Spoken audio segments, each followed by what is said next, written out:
Selamat pagi anak-anak. Pagi, pagi, pagi, luar biasa. Saya hebat, saya semangat. Hari ini adalah pelajarannya bahasa Indonesia ya. Kita akan belajar mengenai cerita fiksi. Lah, siapa dari kalian yang pernah membaca sebuah cerita? Iya. Siapa? Cerita apa saja? Coba kelompok satu. Paling Gundang, Timun Mas, Kancil Nyolong Timur. Apalagi kelompok sini? Apa? Desa Rawakuni. Oke, Mas sudah pernah membaca ceritanya? Sudah. Kalian membaca ceritanya di mana? Di majalah, koran, atau dilihat di internet? Oh, di internet, di video ya.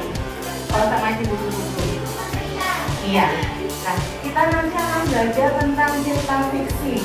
Siapa yang sudah tahu cerita fiksi itu apa? Iya, kalau jadi cerita fiksi apa? Iya, cerita yang bukan nyata atau hayalan dari penulis. Ya. Nah, tujuan pembelajaran pada hari ini melalui diskusi dan tanya jawab, siswa mampu menelaah unsur intrinsik dalam sebuah teks fiksi.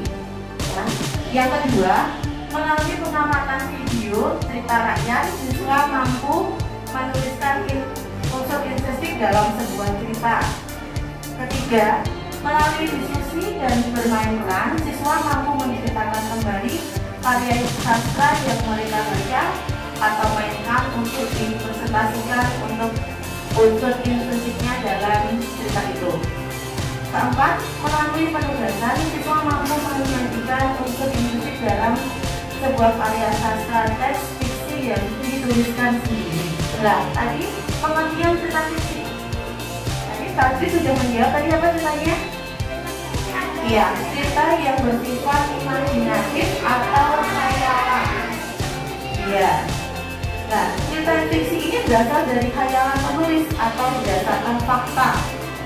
Cerita ini berdasarkan fakta berasal dari pengalaman penulis atau pengalaman orang lain. Nah, ini adalah cerita fiksi. Apa saja di sini? Cerita nyata, cerita atau mitos, legenda, saking, cerpen, ya, atau novel. Oke. Cerita jenaka. Nah, kalian sudah pernah mendengar cerita jenaka? Nah, contohnya apa nih? Abu Nawas, Tika Baya, ya Lebay Mamang. Ya, cerita ini adalah cerita tentang menceritakan kebodohan, kelucuan, atau kecerdikan tokoh dalam cerita tersebut. Yang kedua adalah mitos.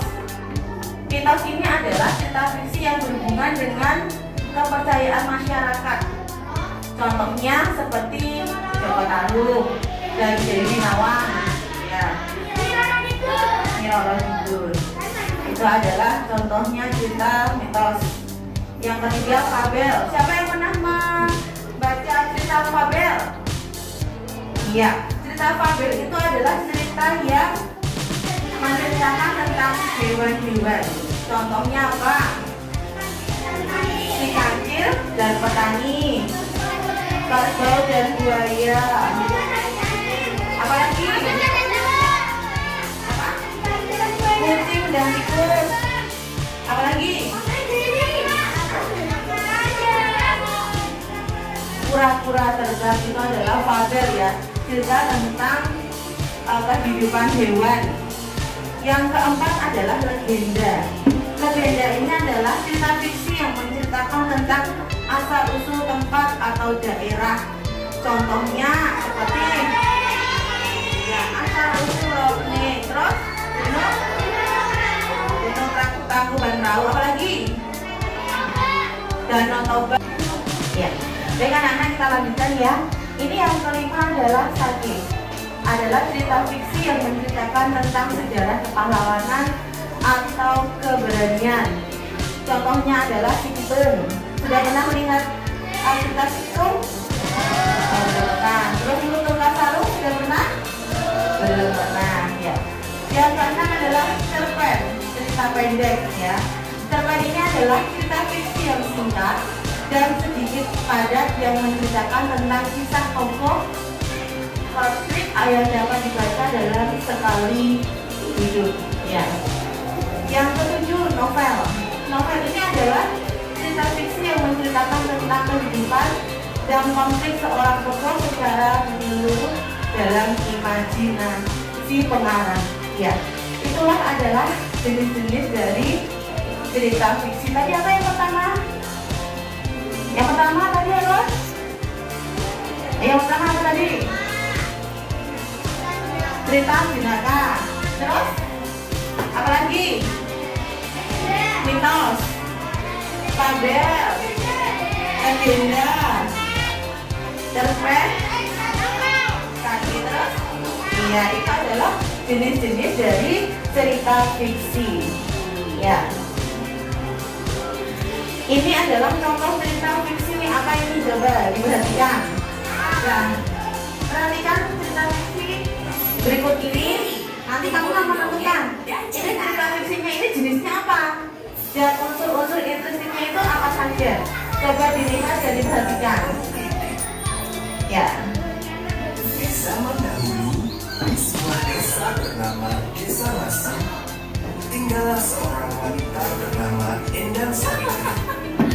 Diperhatikan tokohnya siapa saja. Bernama Baru Grinting. Namun, Baru Grinting, pelan-pelan nak, tunggu ibu. iya bu, maaf.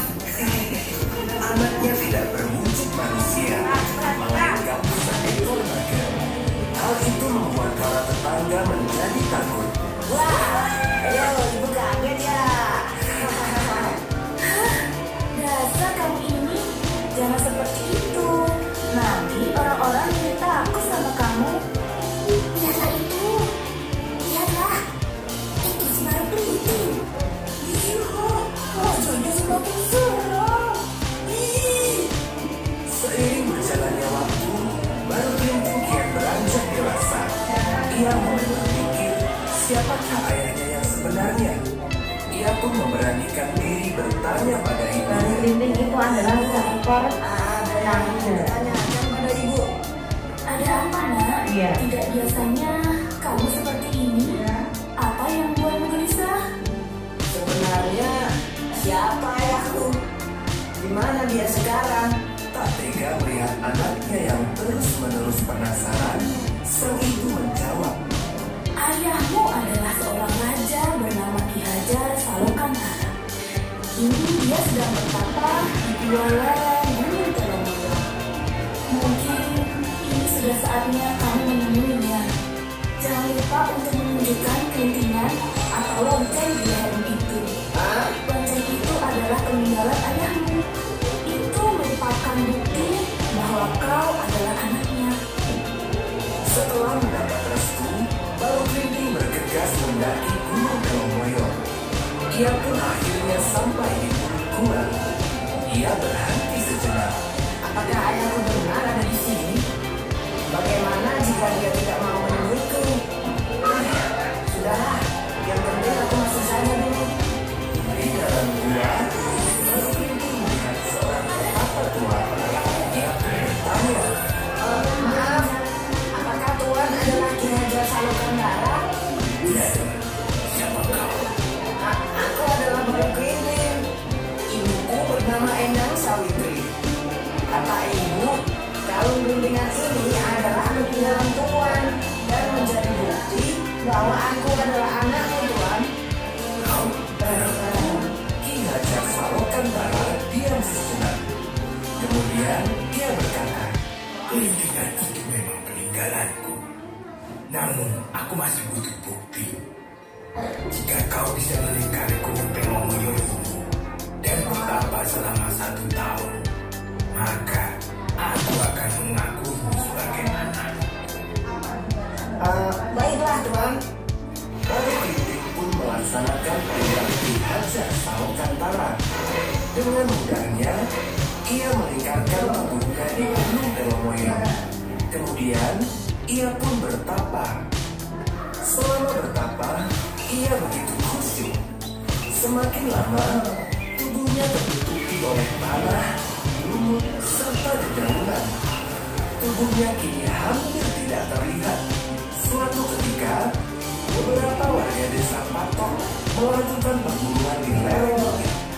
Mereka hendak berburu rusa sebagai jamuan di pesta sedekah bumi setelah masa panen selesai. Namun, hingga senja mulai datang, mereka tak melihat satu ekor sapi. Mereka pun hampir menyerah. Dan ditanya seperti apa? Iya, aku juga dia. Tunggu sebentar. Pucuk diminta ulang tiba. Sepertinya kita harus menunggu kepulangan kita Sekirman. Menyenangkan. Lihatlah, daging ular yang besar.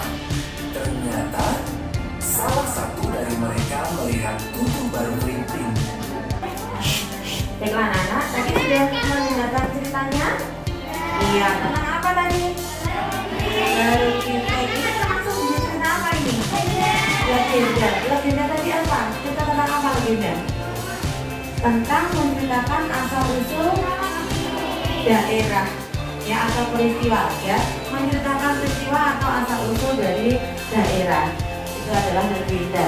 Dari sini kalian bisa nggak menentukan unsur-unsur intrinstiknya? Unsur intrinstik itu apa sih? Meliputi dari apa saja? Iya. Unsur intrinstik dalam cerita fiksi. Yang pertama adalah tema. Yang kedua adalah tokoh. Ketiga adalah watak atau penokohan. Keempat, alur atau plot. Kelima, latar atau setting. Keenam adalah amanat. Nah, tema itu apa? Tema adalah persoalan utama dalam cerita. Tadi kamu lihat nggak ceritanya soal apa? Iya, terjadinya asal-usul rawa bening. Ini adalah temanya. Yang kedua adalah tokoh. Di situ ada tokohnya tidak tadi? Siapa saja tokohnya? Yang satu itu sebagai ibu dari Baru Keriting. Terus Baru Keriting. Sukirman siapa? Warga. Terus siapa lagi? Nenek. Iya. Siapa lagi? Ki Haja. Iya, itu adalah tokoh-tokoh dalam cerita Baru Keriting. Yang ketiga adalah nah, tokoh-tokoh ini ada 3 jenis, ya. Ada tokohnya namanya protagonis atau tokoh yang berwatak baik. Seperti siapa tadi? Bisa ada yang ya. Terus antagonis, tokoh yang berwatak buruk atau jahat, contohnya warga. Terus yang ketiga adalah tritagonis atau tokoh penengah. Seperti siapa tadi? Nenek kan tokoh baiknya, Baru Keriting. Iya, kita adalah tokoh tritagonisnya. Unsur yang keempat tiga adalah wataknya. Watak itu adalah karakter atau sifat pemeran atau pemain dalam cerita, seperti baik, jujur, ya, pemarah, pendiam, pemalas, ya, ada yang tokoh baik, seperti itu. Keempat adalah alur atau plot. Alur atau plot ini adalah rangkaian peristiwa yang menjadi satu kesatuan sehingga menjadi cerita yang utuh. Itu namanya apa? Alur. Alur ini ada 3 macam. Yang pertama adalah alur maju. Iya. Yang kedua alur mundur, dan yang ketiga adalah alur campuran. Seperti itu, ya. Terus yang kelima adalah latar. Latar atau setting adalah tempat atau waktu yang terdapat dalam sebuah cerita. Tadi tempatnya di mana? Di desa. Terus waktunya pada pagi hari, siang hari, malam hari, Ada ya dari pagi sampai malam hari. Iya. Terus yang keenam adalah amanat. Tadi di situ diceritakan amanat ya. Pesan moralnya yang disampaikan dalam cerita tersebut tadi apa? Yang tidak boleh sombong, kebaikan akan dibalas dengan kebaikan, keburukan seperti itu ya. Nah, kalian sudah tahu berarti macam-macam unsur intrinsi tadi ada apa? Ada apa saja? Coba diulang lagi. Tema, terus tokoh, kata, setting, alur, terus amanat. Ada 6 unsur intrinsik ya. Sekarang coba perhatikan ciri-ciri cerita fiksi. Ciri-ciri cerita fiksi itu yang pertama merupakan khayalan pengarang. Tadi kan memang cerita fiksi adalah cerita dari khayalan pengarang. Jadi ciri-cirinya adalah merupakan khayalan pengarang. Yang kedua memiliki alur cerita yang menarik. Tadi menarik gak ceritanya? Menarik. Terus bertujuan menghibur pembaca. Suka nggak kamu kalau membaca cerita fiksi? Nah, terus menggunakan bahasa yang komunikatif. Yang kelima mengandung pesan moral, amanat. Yang keenam tidak memiliki sistematika penulis yang baku. Itu adalah ciri-ciri dari cerita fiksi. Ya, nah setelah kamu belajar tadi, coba ada yang ditanyakan tidak tentang cerita fiksi itu apa? Sudah jelas tentang jenisnya, tentang unsur-unsurnya, tentang ciri-cirinya sudah jelas? Sudah jelas. Sekarang refleksi ya. Dan untuk makanya setelah kamu tadi belajar tentang ini, bagaimana perasaanmu mengikuti pembelajaran hari ini? Senang ya? Seru? Terus apakah kamu telah mengerti tentang pembelajaran yang guru ajarkan ini tadi? Tentang apa coba? Cerita fiksi. Apa lagi? Tentang cerita fiksi apa lagi? Jenis-jenisnya sudah paham? Sudah paham unsurnya sudah? Ciri-cirinya juga sudah tahu ya? Ya. Bagaimana yang paling kamu sukai dalam pembelajaran tadi? Ketika waktu guru setelkan video tentang cerita baru dinding. Baik. Nah, sekarang kamu sudah tahu bagaimana tentang cerita fiksi, ya. Nanti kalian bisa kelompok meragakan satu cerita fiksi. Nah, nanti setelah itu teman yang lain, kelompok yang lain menuliskan unsur-unsur dalam cerita fiksi yang dimainkan oleh temanku tadi, ya. Nanti Bu Guru akan bagikan lembar kerja untuk kalian buat secara kelompok. Setelah itu nanti teman-temanmu menampilkan cerita yang akan ditampilkan. Kalian nanti bisa menentukan temanya, bisa menentukan tokohnya siapa saja, ya wataknya seperti apa. Jelas ya? Oke.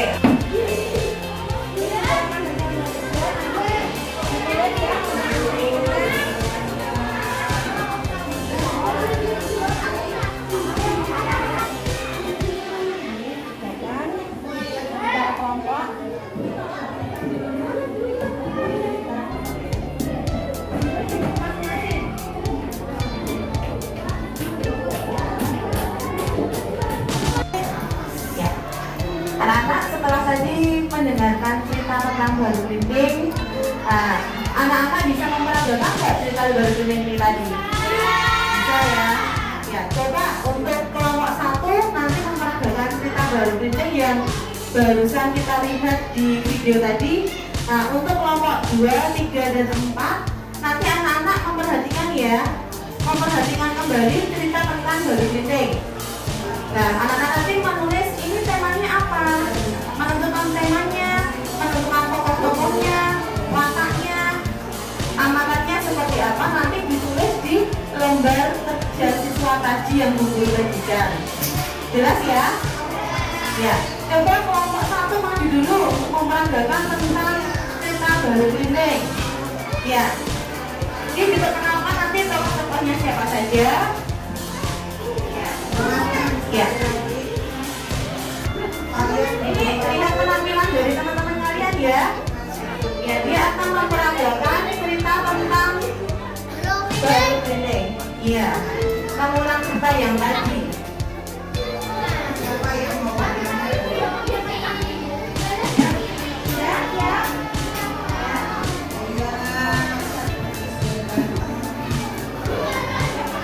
Assalamualaikum warahmatullahi wabarakatuh.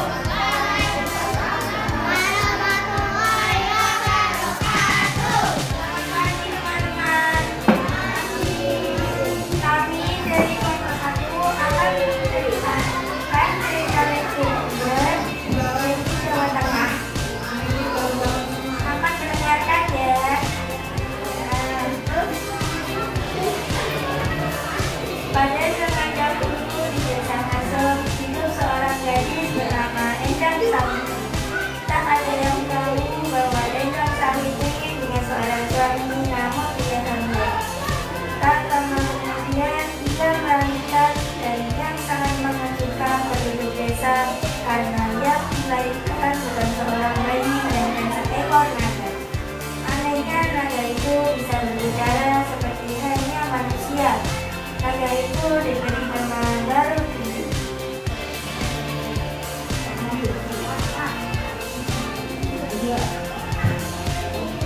Apakah aku ingin memiliki seorang ayah seperti halnya anak-anak lain? Ya, nanti kamu punya seorang ayah seperti halnya anak-anak lain. Siapa ayahku? Mana ayahku, Bu? Ayahmu bernama Kecer. Kalau kamu ada seorang raja yang terkenal di dua lereng Gunung Telomoyo. Sudah waktunya kamu menemui bapakmu. Saya izinkan kamu ke sana dan bawalah hidupnya dulu.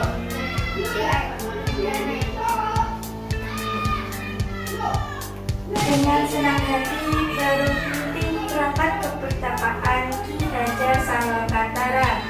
Tanpa berpikir panjang, Baruti pun langsung pergi ke Gua Telomoyo. Bu, saya pamit bertemu saya ya. Iya nak, hati-hati dalam perjalanan. Baruti pun sampai di Gua Lereng Gunung Telomoyo. Sesampainya di Gua Lereng Telomoyo, ia pun menyambatku. Ketika aku jadi mengkawin ayah, aku harus belajar ayah bukti keimanan. Kakak memang anakku. Kau harus memilih ini Gunung Telomoyo. Baiklah ayah, aku akan mengelilingi Gunung Telomoyo ini. Baruti pun berusaha mengelilingi Gunung Telomoyo dengan sekuat tenaganya. Dan akhirnya Baruti dapat mengelilingi Gunung Telomoyo. Dan saya sudah mampu mengelilingi Gunung Telomoyo ini. Kalau begitu, bertapalah di gunung. Baruti menuruti nasihat ayahnya untuk bertapa di Gunung Telomoyo. Hingga suatu hari di desa Patong ingin mengadakan pesta besar dan hendak ingin mencari hewan besar di dalam hutan. Akan tetapi tak seorang pun mendapatkan hewan. Akan tetapi saat para penduduk sedang frustasi, para penduduk melihat seekor naga raksasa yang sedang bertapa di dalam gua dalamnya.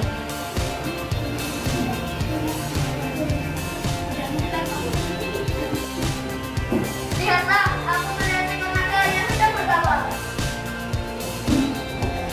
Ayo, kita potong-potong ya. Sesampainya di desa, para penduduk warga langsung mengadakan pesta besar di sana. Dan tak lama kemudian ada seorang anak kecil yang berbadan busuk yang dapat merayakan pesta itu, namun warga pun mengusirnya.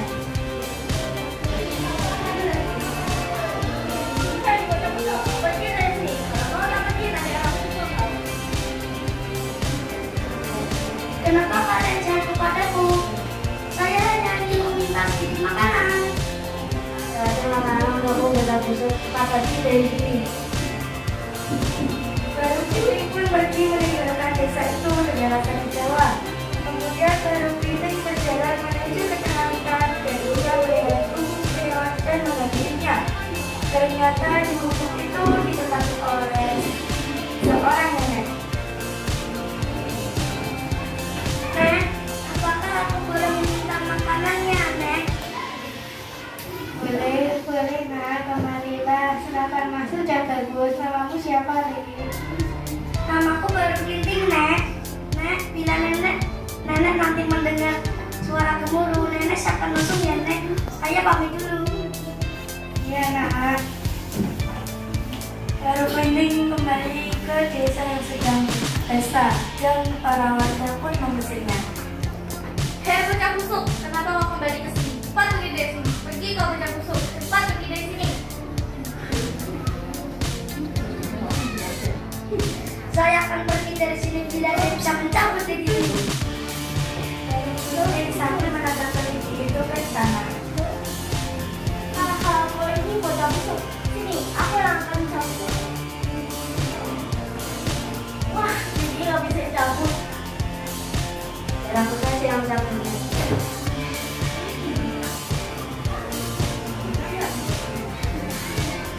Tetap saja warga tidak bisa mencabut itu, walaupun dicabut bersama-sama, itu tidak dicabut dari tanah. Baiklah, bila tidak ada yang bisa mencabut di sini, maka saya sendiri yang akan mencabutnya.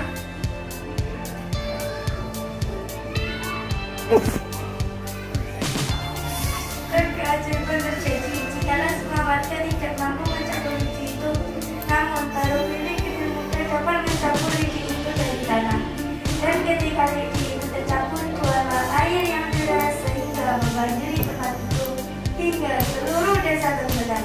Kecuali nenek yang sudah berbaik hati dengan menaiki lesung sebagai perahu. Kemudian tempat itu dinamakan rawa bening. Demikianlah teman-teman kita rakyat asal usul rawa bening. Sekian dari kami semua. Wassalamualaikum warahmatullahi wabarakatuh.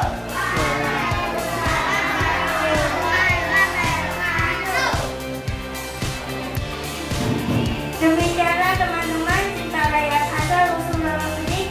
Sekian dari kami semua. Wassalamualaikum warahmatullahi wabarakatuh.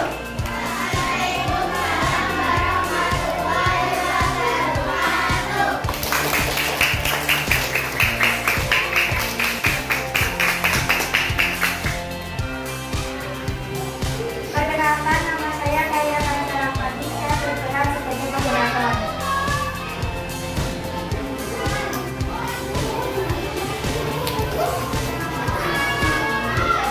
Nama saya Mama Fajri Sulisma, peran saya sebagai Baru Ginting. Nama saya Rahmatan Maja Aisyah. Nama saya Andrea dari Kamamutra, berperan menjadi Diajar dalam bandara. Nama saya Ahmad Teguh Wijaya, berperan sebagai warga 1. Nama saya Ati Medita Anggreni, berperan sebagai warga 2. Nama saya Syahla Dahira, berperan sebagai warga 3. Nama saya Syarif Ahmad Rashid, berperan sebagai warga 4.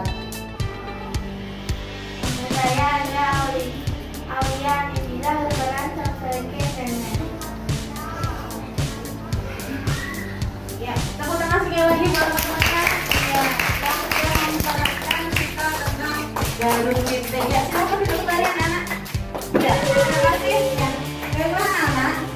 Anak-anak sudah melihat tadi ya, sudah melihat videonya dan melihat langsung teman kalian memperagakan tentang cerita fiksi tentang Baru Ginting. Nah, oke, bagaimana anak? Tadi anak-anak sudah mempelajari tentang cerita fiksi ya, tentang pengertiannya, tentang unsur-unsurnya, dan tentang ciri-ciri dari cerita fiksi. Juga sudah bisa menemukan jenis-jenisnya. Ya, nah untuk pelajaran hari ini tentang mempelajari cerita fiksi gugur akhiri ya. Kita ketemu di pelajaran berikutnya ya. Anak-anak tetap rajin belajar, tetap harus semangat dan tetap rajin untuk membaca bukunya biar bisa mendapatkan info yang lebih banyak lagi ya.